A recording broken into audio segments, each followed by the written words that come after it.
Hey everyone, welcome to the main event. My name is Joe Tillman, and if you don't know who I am or what I'm doing behind this microphone, I've been in the hair transplant industry for 20 years. I'm a 29-year veteran of hair restoration surgery, having had a series of bad hair transplants when I was in my early 20s, and 9 years later got repaired, and then the rest is history. It's fully documented on my website, hairtransplantmentor.com. Just click on hair transplants in the top menu, and my full story is there for you to have a look at. Now, today's show is going to be a bit different, where I'm going to be talking about a treatment that I just found out about today. It showed up in my one of my news feeds. It's a couple days old. Granted, my news feed isn't apparently up to date on a daily basis, but I find it interesting enough to talk about it. And before I do, like I was saying before, or as I'm saying in every broadcast, this broadcast is the only show, this show is the only show that is a daily show about hair loss and hair restoration. This channel, the Hair Transplant channel here on YouTube, it's the only platform on the internet that does have daily hair loss and hair restoration live streams. This broadcast is Monday through Thursday, 3 p.m. Pacific, 6 p.m. Eastern, and 10 p.m. Greenwich Mean Time.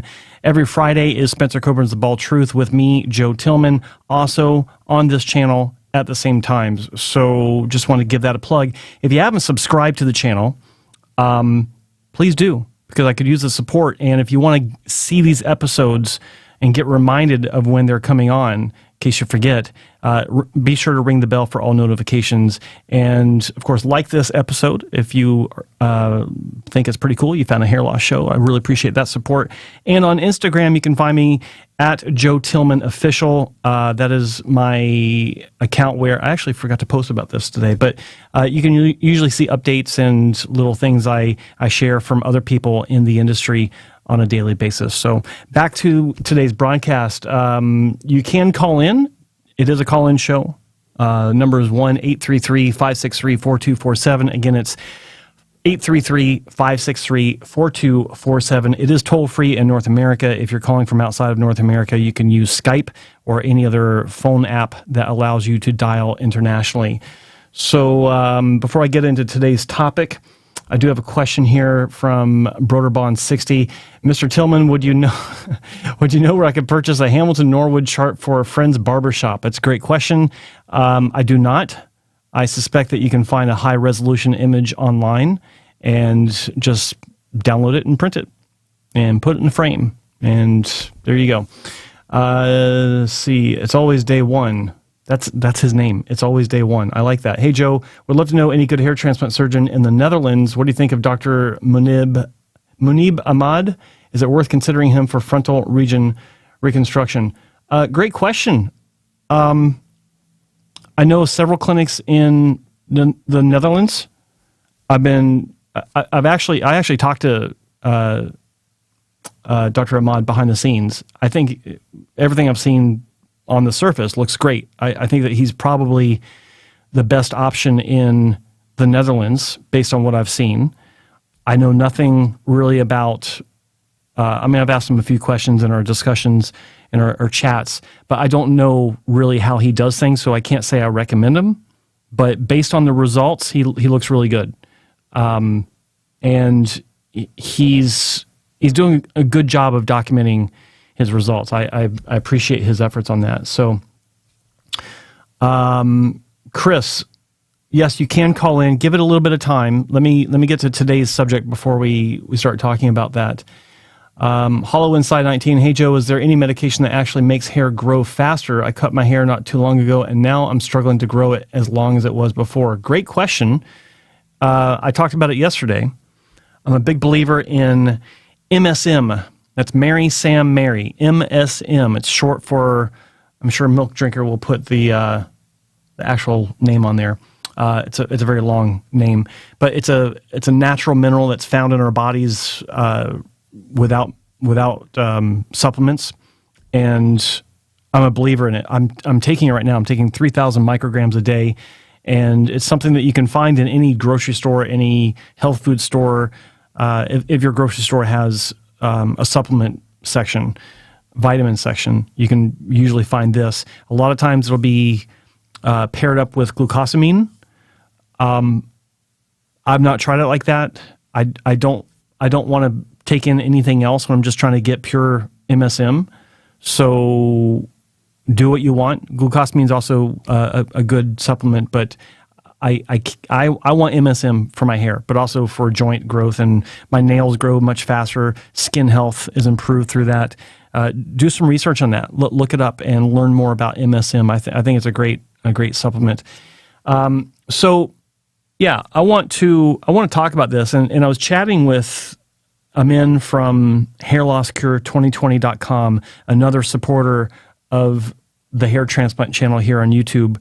And if you're listening in any other podcast, you can watch this live on YouTube. I'm starting to upload the audio from these broadcasts to help those that just don't like watching video, that like to listen to things on their drive.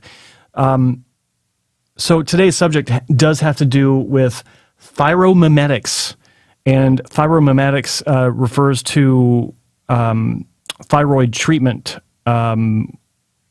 thyroid supplements, and there's a lot to cover here, and I'm not going to cover everything about this. I'm just going to pull up some of the information. I actually need to grab that real quick. But the thing about thyromimetics, the study that I've been seeing, I got interested in this simply because the announcement that I saw that grabbed my attention was talking about phase 2 trials, and the trials, according to, here it is. Yeah, Technoderma begins phase 2 clinical trials. It's being held in, I think it was listed as 13 different cities across North America, and it starts this month. So I got a little interested. I was like, hey, what is this? So I looked at it, and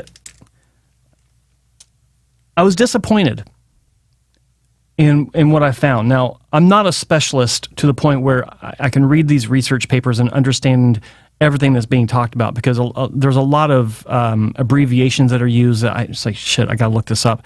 I'm rusty on this stuff. So what I look for is logical conclusions. I look at the methodology. I look at their conclusions. That's easier for me to grasp. And I don't have it listed here, but what I noticed was in the methodology, they were talking about how they have these mice. Of course, it's mice. It's always mice. And I was reading about the control conditions, which is very thorough. Everything is down to, I could say down to a science, but it's down to every detail on how they're making sure that everything is even across the board. The room temperature, the amount of light that the mice are exposed to on a daily basis, 12 hours a day of light, 12 hours a day of night or of darkness, just to keep everything, really clean as far as the results. I love seeing that. That's something I admire. They even gave the mice a full week to acclimate to the new surroundings after they ordered these mice from the supplier. So, and these were not bald mice, and this is where we get into the issue. These were not bald mice. They were not genetically modified for baldness. They were not treated in any way to become bald mice, except for one. And the way that these mice became bald was hair loss was induced through a cream. They call it a cream. I think it was actually a wax, because the term that they use to describe their cream is actually a term to describe waxing to remove hair. But because it's a Chinese paper, I think maybe there's something lost in translation. But what was interesting in this is I equate this to using like a over-the-counter hair loss or hair remover like Nair that women use to remove hair from their legs. I'm not saying that's what it was. I'm just saying that's the same type of application, because it's not a permanent loss of hair that's being induced in these mice. It's simply this cream I'll refer to it as they did, simply this cream that they apply to the mice across their backs. And then I think they said after 30 seconds, they wipe the hair off. So just like a Nair type of product. And then they applied, they had the control mice.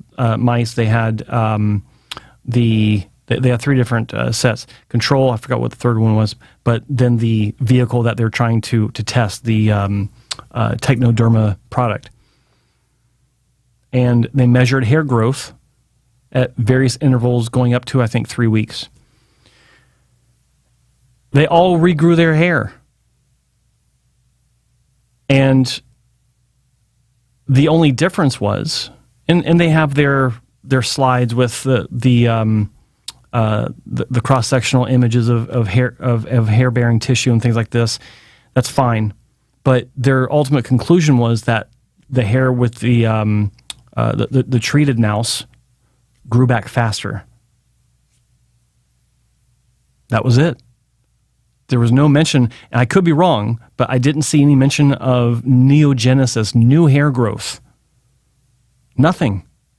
And so I'm left scratching my head. And maybe, like, if someone in the chat room knows of someone that can break this down for us, I just don't get it.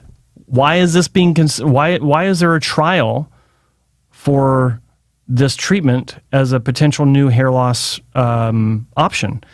I don't understand it. But the point of this is, if you're not, it seems obvious to me, if you're not causing neogenesis with your product, it's just accelerated hair recovery, which is that's what it comes down to.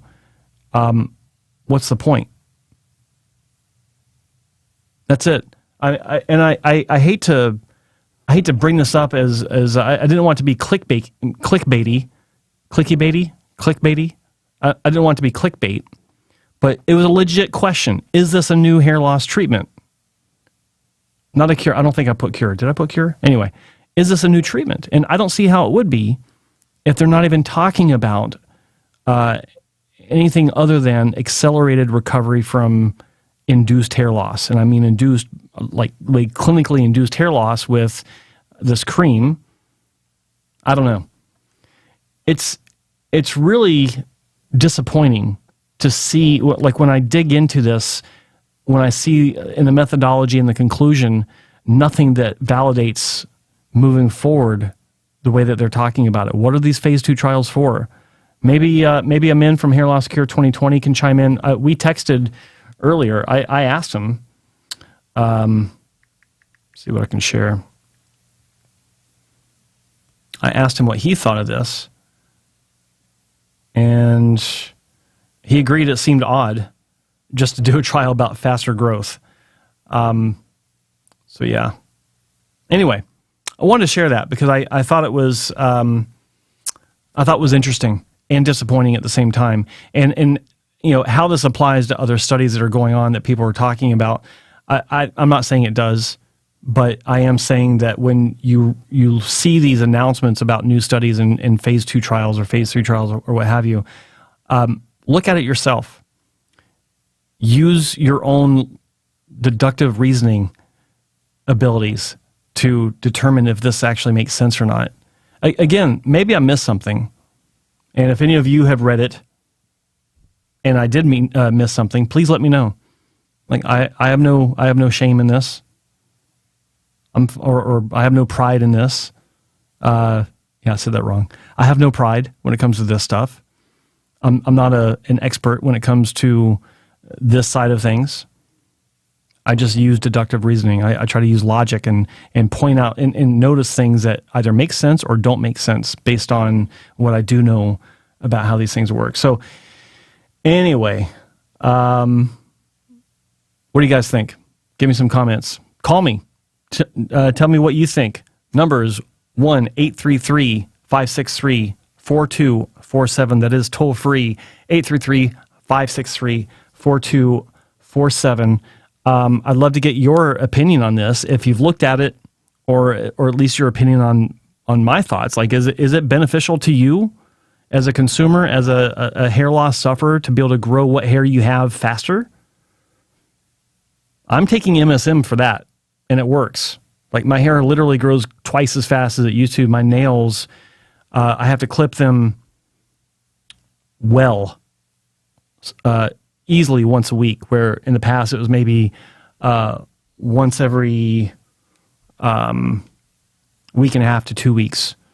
So, yeah, tell me what you think. You can also make some comments in the chat room if you like, but I prefer you call.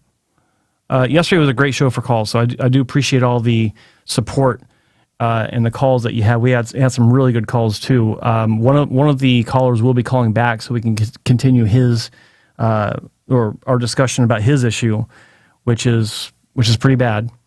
But let's go to the chat room here. We got nuclear fusion achieved. How many studies are basically amazing breakthroughs? Immortality achieved, cancer reversed, sex appeal tripled in mice. A lot. Got a call? Okay, hold on a second. And hello, what's your name? Where are you calling from? You're on with Joe from the main event. Hi, it's Ed from Toronto. I called in, I think, last week. Hello, Ed. How are you? Fine, thank you. I've got a bunch of questions. Okay. If you don't mind. That's what I'm here for, man. Thank you. Minoxidil, the topical, I think, if I recall, I've heard your opinion on that. And I also want to talk about the oral minoxidil, but is my understanding your thought was you're not a big fan of it? Is that accurate, or am I of topical minoxidil? Yeah. No, yeah. I've never been a fan of it. Ever. Okay. And is it because it just wears off after a while and just you lose the hair again in a few years? Is that the gist of it, or? No. The reason why I'm not a fan of topical minoxidil and never have been is because of a few reasons.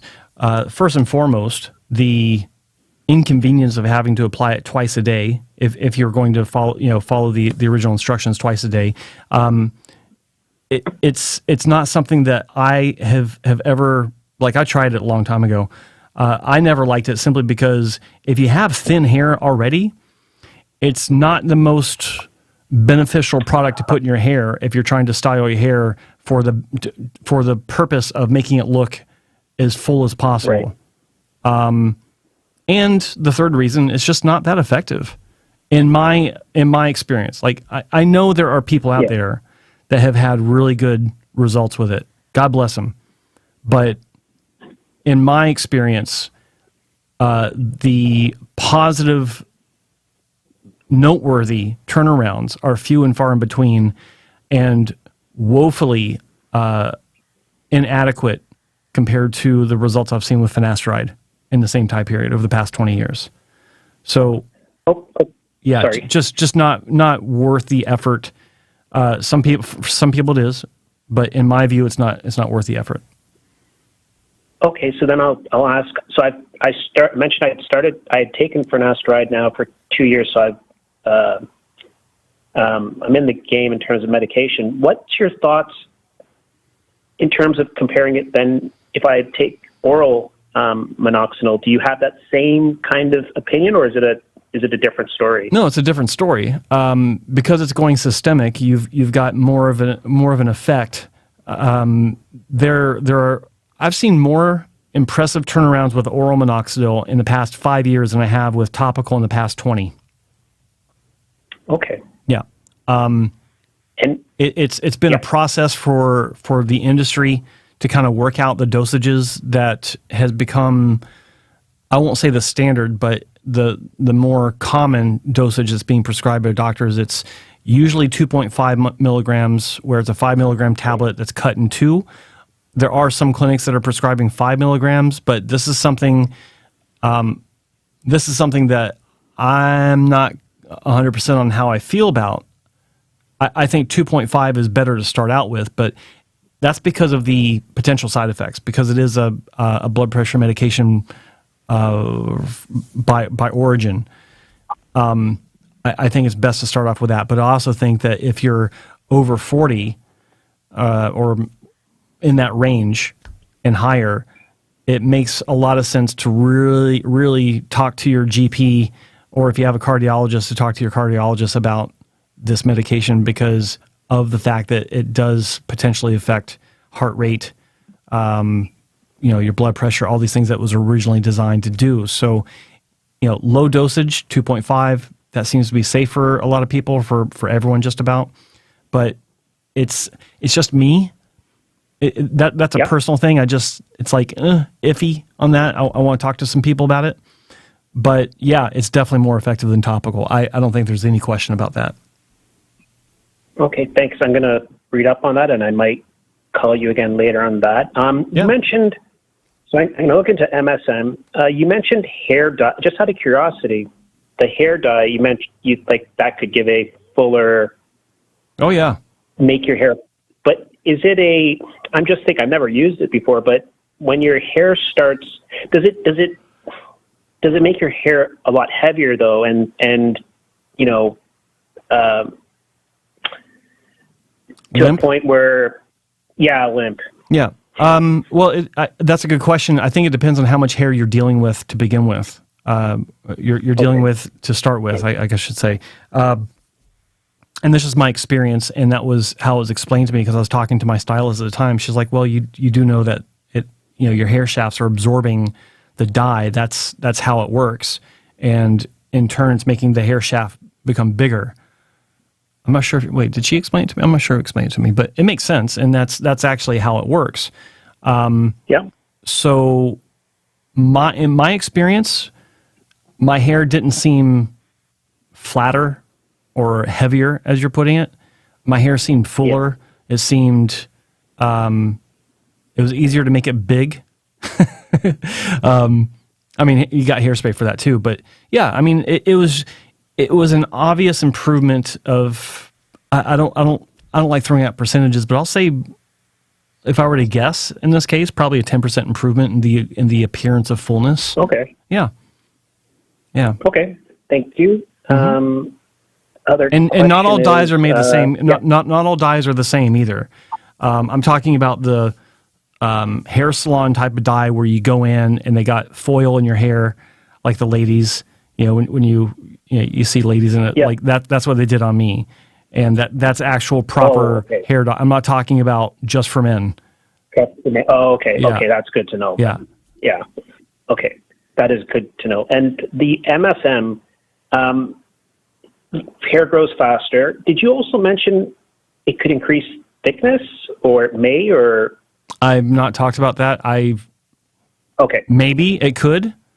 It would make sense to me that it does, but I can't say that it does because over the years that I've used it, like it's been like last time I used it before now was probably 10 years ago.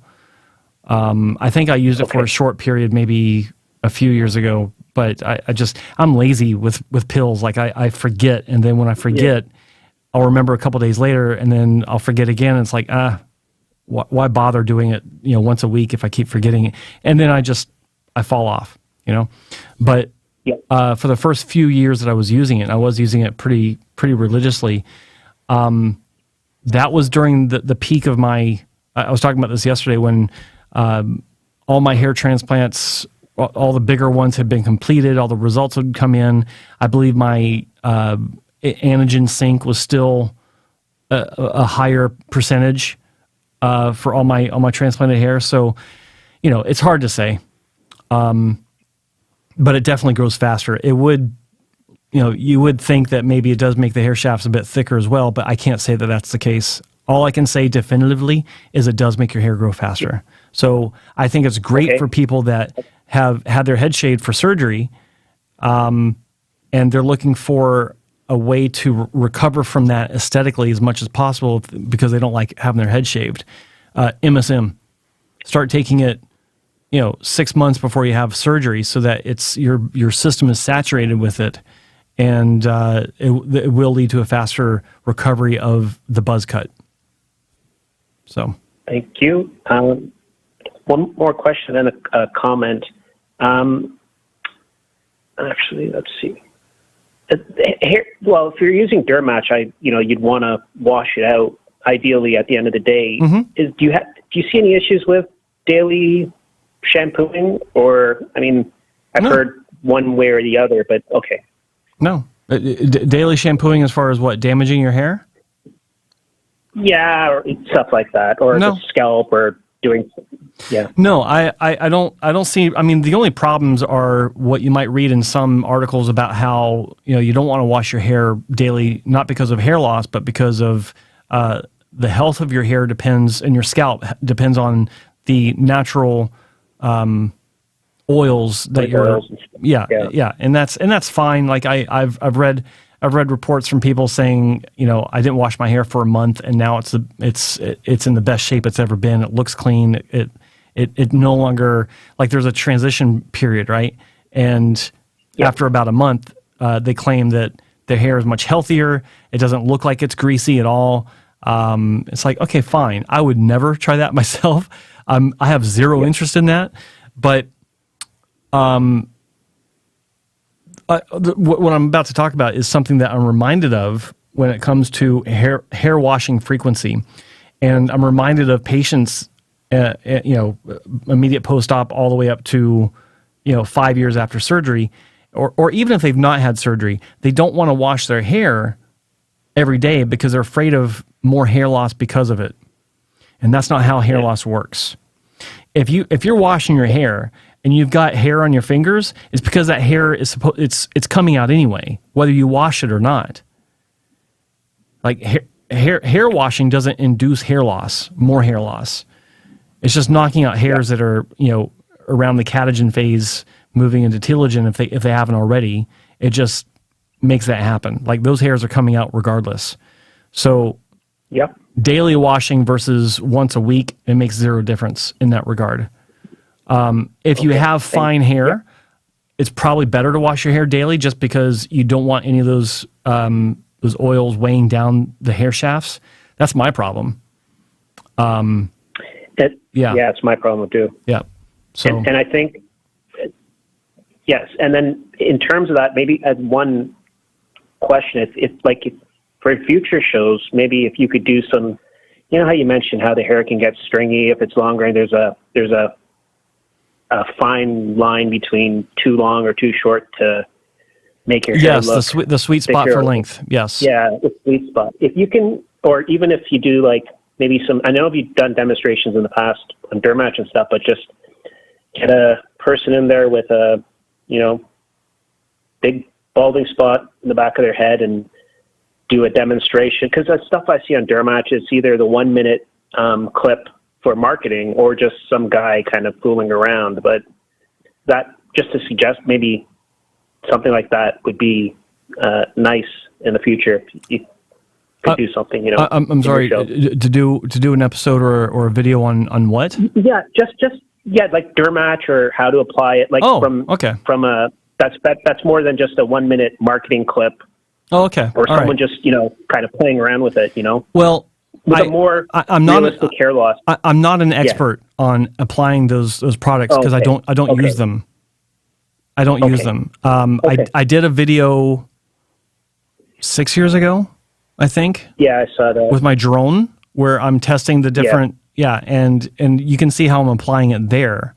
And I think I did a pretty good job, but I am the last person to talk about when it comes to the expertise required for the perfect application.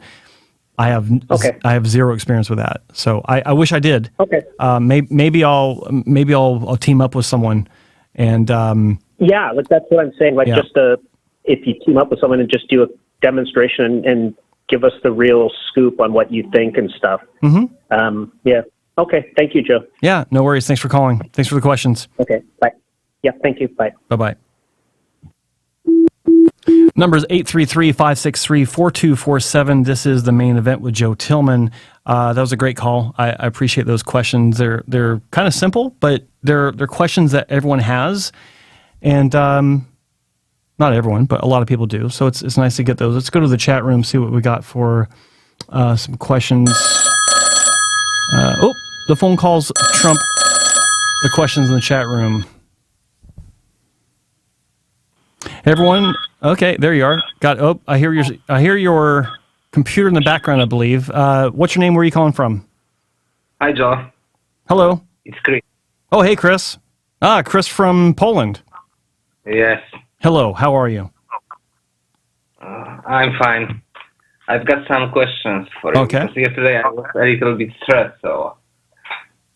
Okay. But, I wanted to ask, because that lady, she took a lot of my hair and she made a lot of incisions. Chris, before you continue, let me bring everyone that's watching up to speed. If you weren't watching yesterday's broadcast, Chris had called in from Poland.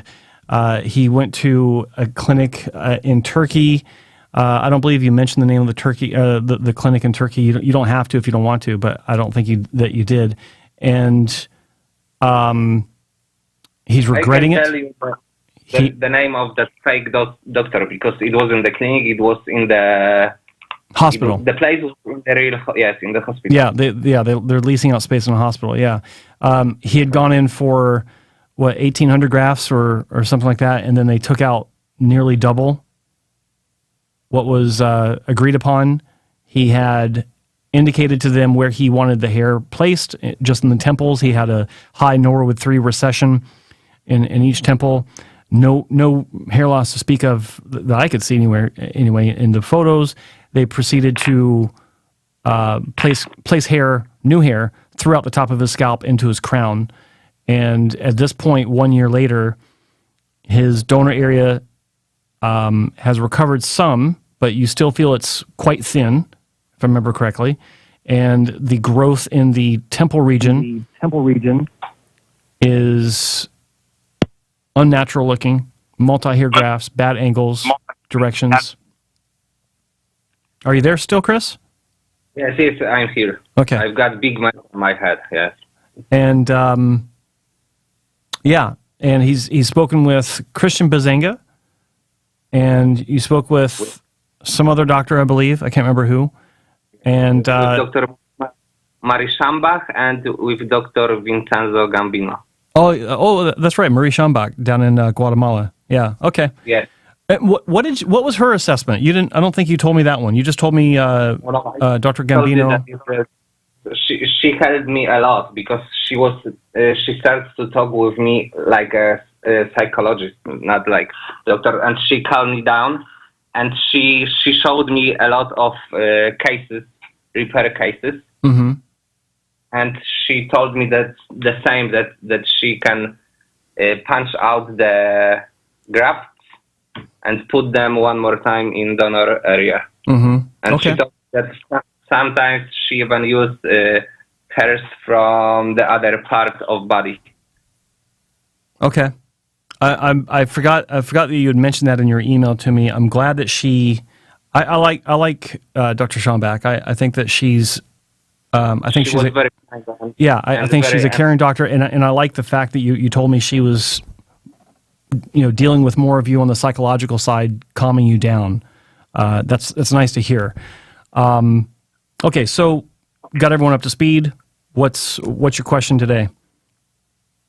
I was wondering, because that lady made a lot of incisions on my head in places where I had very, very good density of my natural hair, and I think if she killed a lot of my natural hair, mm-hmm. you think so? Because she put a lot of grafts in places that I had my natural density of hair. Mm-hmm.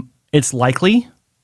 I don't have a clear shot of the top before and after, like to see a big difference. But I'll put it to you like this: if your hair was not thinning, you were not experiencing any miniaturization, no loss whatsoever, and you had what you said was native density, it's impossible to go into that area to add more density without causing transection, without creating transected follicles of that native hair.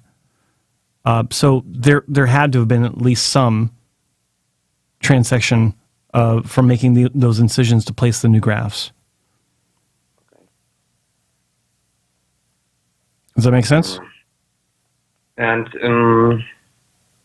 I was wondering also if because they punch a lot of the grafts, and I don't know if they were know what they are doing. So about hidden transaction, you think if they did the job so bad, some of the hairs can grow one more time in the donor area, or it's impossible? Well, if they made a lot of hidden transaction. Well, there's probably transaction, but let me just say one thing. You're over a year out from your surgery now. It's 13 months ago, correct? Yes. Yeah. So at this point, I understand the desire to get answers about what was done. I really do. But when you're asking me, do I think that she damaged your native hair? I have my thoughts on that, and I just shared that with you. But I don't think that helps you to know that. And my concern is that you're asking questions that help to put you into a darker place. Okay. Does that make sense to you? What I'm saying? Is it, but I think what possibilities I've got now. So I would like to know. And that's what you should be focusing on, in my opinion, because when you're talking about what she may or may not have done that's bad, I want you to move away from that kind of questioning, only for your own good, because I think that when you're asking those questions and you're getting the obvious answers that are bad anyway, I hear your response, and I don't want this to push you into any more of a state of despair than you already have. Okay, you are where you are now. The situation is what it is. The result is what it is. So the better questions, I think, is what do I do now? And you've taken some good steps. You've reached out to some really good doctors, like Dr. Christian Bazanga. I can't comment on Dr. Schomback's results because I just don't know. I talked to her at length about not even a year ago. What's that? She showed me. That's fine. That's fine. I'm just saying I don't know. I'm not making a comment one way or the other as far as the quality. I'm just saying I don't know. I'm just commenting about her. I really enjoyed my conversations with her multiple times last year. We were actually on a boat together, so we had plenty of time to talk in Istanbul. And I like her. I like talking to her. I think she cares, which is important. But that's all I can say.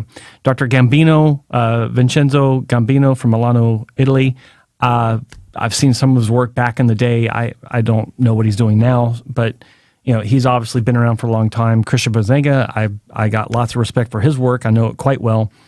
So, you've got a nice mix of experts, I'll say, that are looking at your case. But does it have to stop there? No, it doesn't. You can talk to, 5, 10 other doctors, 15 other doctors to see what they say.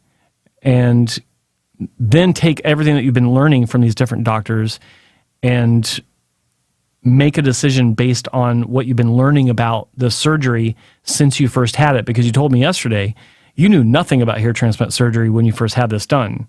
You just knew you wanted to get your temples filled in or restored, and it took no time for you to find this clinic, and next thing you knew, you were on a plane to Turkey, had it done, and here we are now. You're researching after the fact, which is very common. It's very common for guys to do that, and women, to research their procedure after they've had it done. That's why I would like to warn other people, and I'm talking also with ESHRS, and I want to help them to find with that kind of clinics, because I think I'm good. I don't know the English word. Yeah, but I would like to help to fight with that kind of clinics. Yeah. Well, just take your time. That's the best piece of advice I can give you is take your time. If you got a bunch of doctors saying, yeah, I can fix this easily, don't pull the trigger on that, because this is not an easy fix. I like the way that Dr. Schomback mentioned it. I like the way that Dr. Bazenga described how he'd address your problems. I think that's the best way to address your problem, just my opinion. And Dr. Bizanga checked the density of my hair in the donor area, and even now I've got good density because he told me that it's about 50, 60 hair per centimeter. Mm-hmm. 50, 50? Yes, 50, 60. Okay. That's not terrible. Was that the highest density you had anywhere in your donor scalp? I don't know what was before. So. No. Was that the highest measurement that he took? And was that in multiple areas of your scalp, or was it just one area of your scalp? Oh, he was checking some areas, but I don't know if it was the highest. Okay. All right. Well, look, the main thing to look at now is removal of those grafts. That's phase 1. And that may be a situation where once the region, the temple region heals up, you might look at it and say, you know what? I'm good. I look normal again. I don't look like I have a bad hair transplant on my head. And you might say, we're done. Finished. And you'll feel better about it. Like cases like yours, you might want to, like, it sounds like you might be trying to, have the repair so that you can get to where you wanted to be with this first surgery. That might not be what you wind up deciding to do once you have this first repair. But, that's up to you. And I've got one more question, because a lot of grafts they put in my natural hair. So I know that from the temples they can repunch the grafts, but what about the multiple grafts in the places where I have my own hair? Is it possible to take them out, or because now I've got it's been more than 1 year and it itches a lot. It itches a lot. Sometimes I would like to take everything out of my head. If you can't see them, then I don't know why you'd want to. I think you're also, like, I don't know, but you're potentially risking some more permanent shock loss by trying to take them out. If your hair is still pretty dense in and around those grafts. I don't know what it looks like close up, so I can't really say for sure. But if you can't see them now, and it's not causing any major issues for you, then I say leave them.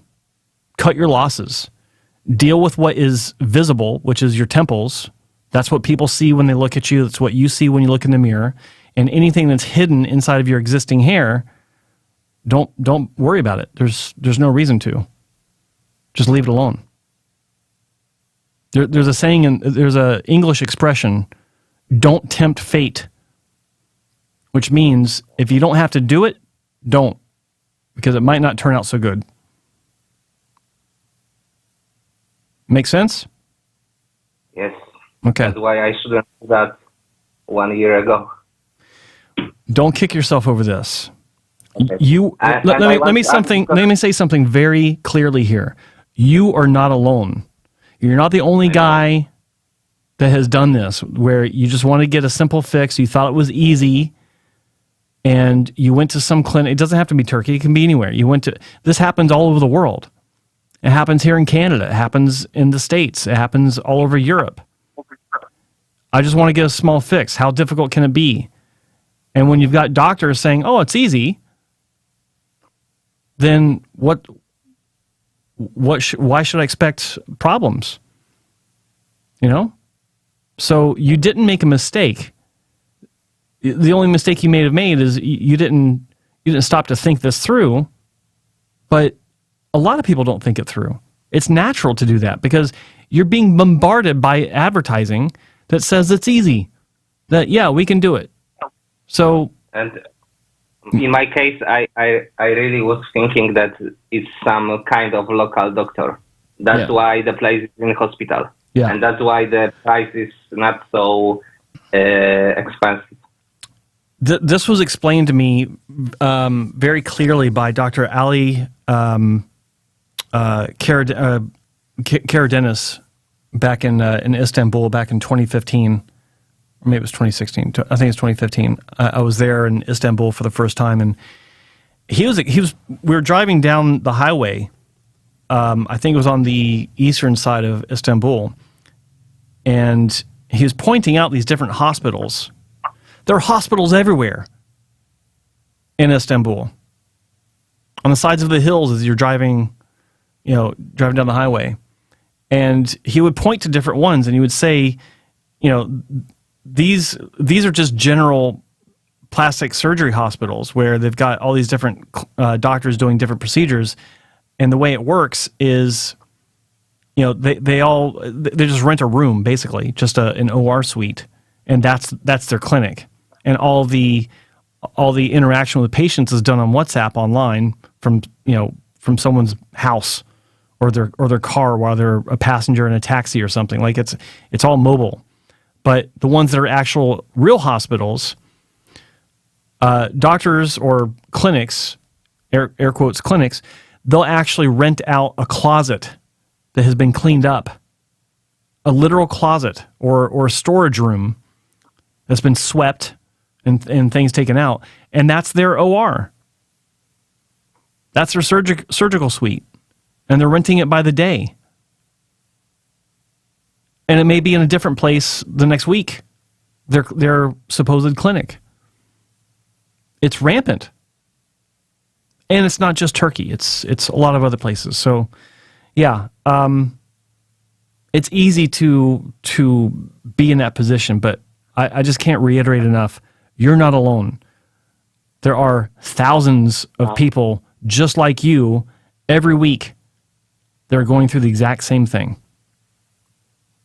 Realizing after you have surgery that, oops, maybe I shouldn't have done that. So rest. I want you. I'm telling you that because I want you to not be hard on yourself. Not keep looking to the past, saying, "Yeah, I should have done this. I should have done that." It's like, yeah, we know. You know. The path forward is the path forward. Okay. I want to tell that I also take MSM. Mm-hmm. I take MSM for a long time, and Dr. Bizanga told me to take minoxidil 5 milligrams. So I started to take the pills about 1 month ago, and I think it's getting better with my hair. Good. And Dr. Gambino told me to take finasteride. He prescribed me the finasteride, and I don't know if I can mix that because I also take a lot of antidepressants. So I don't know. Okay, well, that's something that you need to talk to your doctor about. The one that's prescribed your antidepressants. Yeah, that's a whole another level. But I just want you to, I'll repeat it. You're not alone. The best way forward is to not look at the past. Okay, just focus on the future. Take baby steps with this. You've gotten some really good advice from some good doctors. Take it slow, and you will find improvements. Okay. So with that, I'm gonna let you go so I can take some more calls and answer some questions in the chat room. But thanks for calling, and I will send you more photos in email. Okay. Okay, that's fine. Sounds good. Okay. Thank you. Thanks, buddy. Appreciate it. Bye, Chris. Bye. 833-563-4247. That is a toll-free number in North America. You can also call worldwide using Skype or the calling app of your choice, as long as you can call globally. Again, that is 833-563-4247. Taking your calls Wednesday, April 12th. It's my deceased father's birthday. I got that message today. I was like, oh yeah, I forgot. Pop's birthday was today. Just a little side note. All right, so let's see some more questions. Yeah, Broderbond60 says give MSM at least 6 weeks. I agree with that. I say 3 weeks minimum, but yeah, you'll definitely notice it 6 weeks.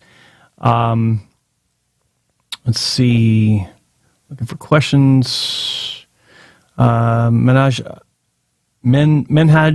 Ahmed, how many milligrams do you recommend of MSM? It's 3,000 micrograms is what I take myself. But you can do your research on it. Like, there's a lot of stuff out there on MSM. It's not a secret. Let's see, anything else? Questions. What do I think about Dr. Ali Emery Karadeniz? Is his clinic top notch? I don't know what he's doing right now. We used to work together. He was my first accepted member back in 2015 when I went independent. He saw that I made an announcement on the forums. Boy, that was fun. And he contacted me, and that was the beginning of my journey into what I'm doing now. I'm thankful to him for that, because I didn't know what I was going to do.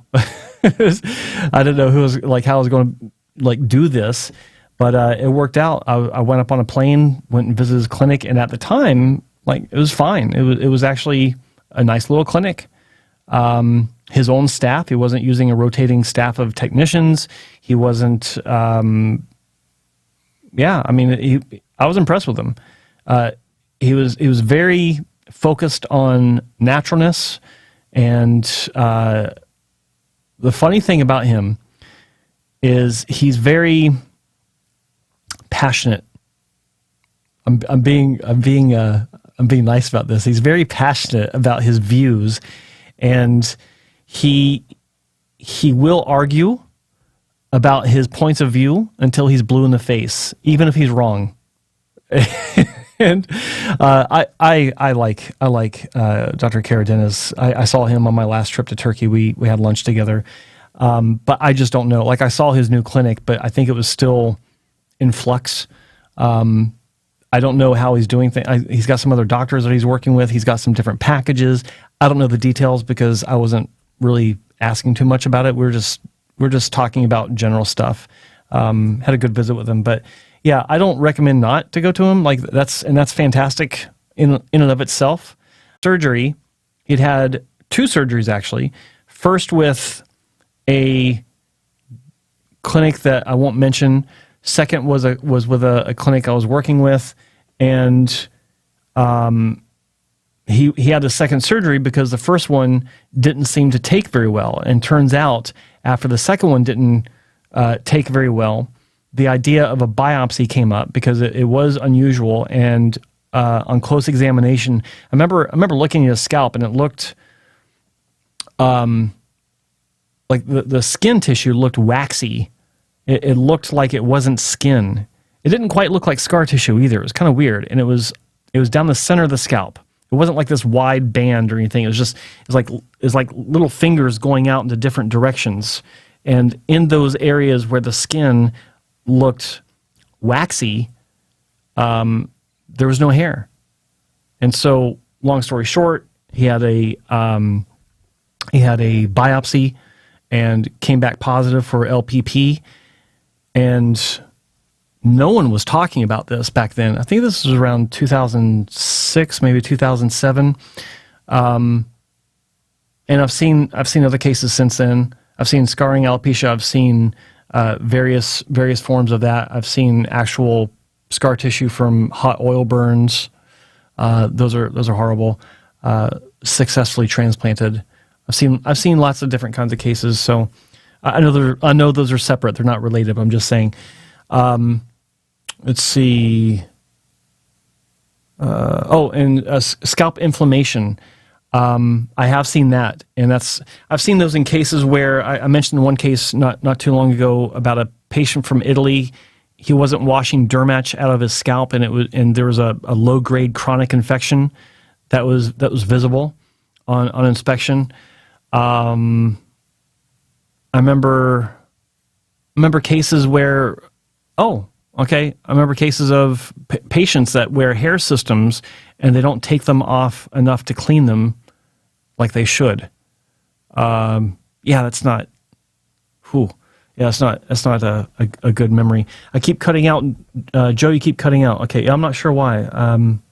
I've been having internet issues in general at my home, but only on my Mac, not on my PC. But maybe it's happening on my PC. It's kind of annoying because I'm supposed to be getting a consistent 1 gigabit fiber connection. But what do you do? Okay. Milk Drinker says this. Does anyone else confirm this, that the audio and video is cutting out every couple seconds? I'd like to know. Let's see. It's always day one. Are you aware of any regulations by World Health Organization to control bad and illegal hair transplant clinics or measures by the Turkish government? No. WHO, I'm aware of zero references to hair restoration in general. The Turkish government has made multiple changes to their guidelines or to their regulations. I don't know what the current regulations are. I haven't looked at them in a while, but I remember they tried to fight this. Supposedly, they tried to fight the bad clinic situation by outlawing the use of having clinics inside of apartments and townhouses, which was where a lot of these clinics were. I remember that one very clearly. That was around 2014, maybe 2013, and there are other changes since then. I think that's actually been relaxed because there's still clinics operating in apartment buildings. And then, let's see. I do know, and this is an interesting one, that why they're supposedly making efforts to fight these bad clinics in their country. At the same time, they're reimbursing clinics up to 50% of their marketing budgets because they're trying to bring in more medical tourism. So they're encouraging more marketing of hair restoration surgery to an international crowd, international audience, by reimbursing those clinics for half of that marketing cost, up to 50%. I felt that was quite interesting. But as far as really trying to clamp down on bad surgeries or bad clinics, no, I've not seen anyone of, I'll say, substance or any organization, any entity of substance that's done anything or tried to do anything to change that. So I hope that makes sense. Hope that helps. Women's Hair Loss Project cutting out a little. Okay, thank you and welcome. Women's Hair Loss Project, you rock, you rule. OG. Audio is incomprehensible. No. What? About. Sorry, that was a bad one. Okay, let's see. Yes, seems to cut out as you were answering my question. Not anymore for me, though. Okay, sounds good now. Yeah.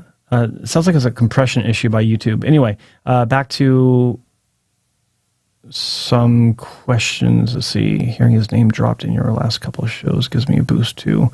Himya Messiah-ish. Hearing his name dropped in your last couple of shows gives me a boost, too. I don't know what you're talking about. Who? Oh, Bazenga. Okay, yeah. Sorry, you're saying it up above. FSK, what do you think of Andrew Huberman talking about caffeine on the scalp to promote more blood flow? Makes sense. I don't remember where I saw that, but caffeine is absorbed through the skin in the right format, in the right vehicle. Like I don't remember how I don't remember where I saw this or what the context was, but I do remember caffeine being absorbable somehow. There have been caffeine shampoos out there, so it makes sense to me that that would be a thing that he would talk about. I didn't get a chance to watch that whole podcast where he's talking about hair loss the other day. It seemed, I made a comment in the chat on his, I think it was on Instagram, or maybe it was his YouTube channel, that it seemed kind of like some of the information was like swimming in the shallow end. It wasn't complete, or it wasn't entirely correct. But I didn't have a chance to listen to the whole thing, so I don't know if I took something out of context.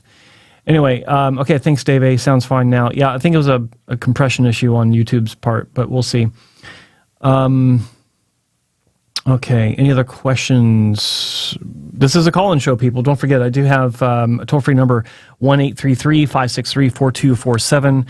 Again, it's 833-563-4247, toll-free North America, and available through any call app that can call globally as well, Australia, Europe, whatever you want. Had a great call from Poland, Chris. I hope he gets some help with his issue. He's on the right track. My first episode had a great call from Chile, actually. As a patient of Dr. Nussbaum, just happened to notice the show that day that his doctor was on there. It was quite the coincidence. So that was nice. But lots of great calls over the past few days. By the way, this is episode 10 of the main event. The first 2 episodes, I think, were not scheduled. They're kind of impromptu episodes. But yeah, this is episode 10. And hopefully there'll be a lot more. And let's see what we got here. Was the efficacy curve of MSM? What efficacy? All I've said is that it makes your hair grow faster. If that's what you're talking about, I don't know what the curve is. For as long as I've taken it, the entire time being, I think the longest I took it was maybe for a year before I forgot it, like got lazy. Seemed to be fine for the year. I didn't notice any sort of changes in the negative as far as like a regression or slowing down of the rate of hair growth. So I can't really answer that. What are your thoughts on the new Strut hair booster, latanoprost, melatonin, caffeine, etc.? I don't follow that stuff, man. I don't really pay much attention to new potential hair treatments, especially treatments that are products that have been out in one shape, form, or another anyway for 100 years, like caffeine. You know, with coffee, it's like I don't follow that kind of stuff. It doesn't excite me. None of it ever really materializes into something that's, in my view, for my life and my lifestyle, worth bothering with. So yeah. See, wouldn't you want the hair to stay in anagen as long as possible rather than take MSM to hurry it up? Yeah, you do want to stay in anagen as long as possible, but my question is, and I honestly don't know the answer to this, is if it's an anagen longer, does that mean that it's intelligent longer as well, or does it come back into anagen quicker? Like, I don't know. Just a question popped up off my head, something I need to look at. Andrew Huberman came up with some debatable explanation of post-finasteride syndrome. It has something to do with the development of the hypothalamus. I saw that. I didn't watch the whole thing, but yeah, I remember him touching on that. Okay, so I'm not getting any calls. It is 4:06, bottom of the second hour, and I'm going to remind you guys, the toll-free number, 1-833-563-4247. I'm doing this daily for you guys. So, I mean, I am doing it for myself because I do want the content. But let me know your questions. Milk Drinker, why don't you pick up the phone? You ask a lot of questions. Most of them are really good questions. Why don't you pick up the phone and ask me on the phone? You want to know my thoughts on MFUE? Is that even still a thing? I've not heard anyone talk about MFUE in 5 years or 4 years. I think 5 years. Yeah, if it's not even a thing now, it's like, then obviously it wasn't worth doing. But you tell me. Pick up the phone and call me. Any other questions here? No more questions. Okay. All right, guys. So episode 10 is going to be ending early. Appreciate everyone that has tuned in to watch today's episode. This is the main event. If you want to tune in tomorrow and get notified of when it's going to go live, aside from trying to remember, it'll be at 3 p.m. Don't forget to hit the subscribe button and the all notifications bell if you're already subscribed. Go ahead and check, make sure that you've got all notifications enabled so that you can get notified when I go live again. So it is every day at 3. I might be doing something earlier than 3 though, because some of my guests that I want to have on the show are not in North America, and so it's more difficult for them to be on the show if I do it at 3 p.m. So I'll be doing it in some cases earlier. I might be doing something at maybe 10 a.m. to 12 noon, not sure. And some episodes I might be doing later than 3 p.m., like say maybe 5, when some of the other people I want to talk to are just getting up and have had their coffee. So a lot of things I'm working on for the show, for the future as far as guests go. So that's it. Guys, thanks for tuning in. Also, don't forget to like this broadcast, but also go to my Instagram. It is at Joe Tillman Official. Follow me there. I could use the support there. And of course, look up Spencer Coburn. His Instagram is blowing up. He's really doing a fantastic job with that. I wish I had more time to dedicate to my channel, but I don't, or my Instagram feed, but I don't. But I do try to put some tidbits of info, and I do a lot of sharing of other people's content that I think is interesting. So follow me there. Follow Spencer Coburn at Spencer Coburn on Instagram, and we'll see you guys tomorrow, 3 p.m. Pacific, 6 p.m. Eastern, and 10 p.m. Greenwich Mean Time. Take care, everyone. Bye.